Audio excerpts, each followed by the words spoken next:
Ben ritrovati cari telespettatori, siamo con Aldo Marturano, segretario CGIL Padova, per capire le ragioni dello sciopero generale 29 novembre, una data emblematica. Sì, importantissima. Noi saremo in tante piazze in Italia. Chiaramente questo sciopero ha soprattutto una valenza territoriale.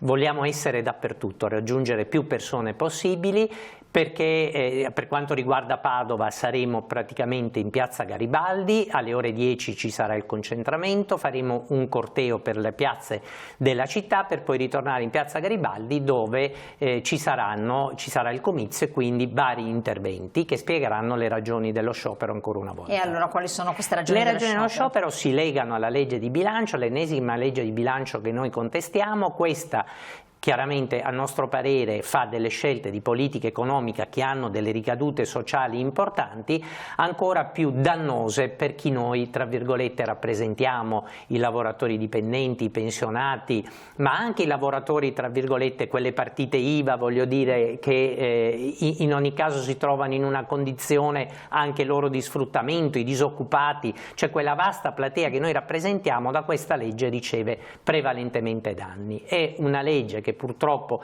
seguendo una politica europea che è una politica fatta prevalentemente di tagli, chiede all'Italia, dicendo hai speso più risorse di quanto avresti dovuto, di rientrare da questa sorta di deficit. Ecco, il nostro governo aveva due vie da seguire. Poteva o tagliare la spesa o aumentare le entrate. A nostro parere ha scelto la via sbagliata, che è stata quella di tagliare la spesa. Tagliare la spesa vuol dire avere ricadute sulla sanità, avere ricadute sull'istruzione, avere ricadute sulle politiche sociali. Quando parliamo di politiche sociali pensiamo alla disabilità, all'autosufficienza, ha ricadute sulla previdenza, insomma tutte quelle misure tra virgolette di sostegno che la nostra Costituzione prevede, che sono chiamati diritti sociali e sono salario indiretto che dovrebbero garantire tra virgolette alla persona di avere una vita dignitosa, al lavoro questi diritti sociali.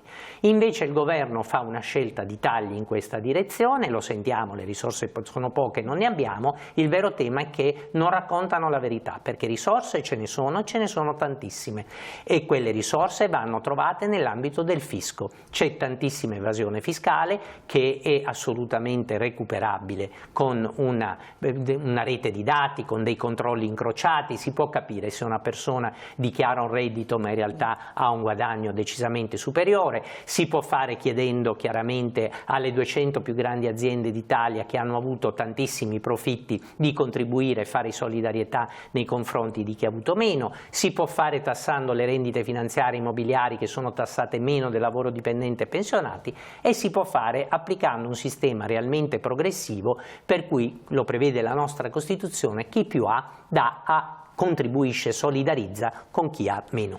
Quindi per richiedere tutto questo farete lo sciopero, uno sciopero nazionale coniugato anche a livello territoriale? Assolutamente sì, ripeto, noi saremo a Padova il 29 alle ore 10 e siamo sicuri che parteciperanno in tanti. Grazie segretario, grazie a voi telespettatori di averci seguito e naturalmente alla prossima, grazie.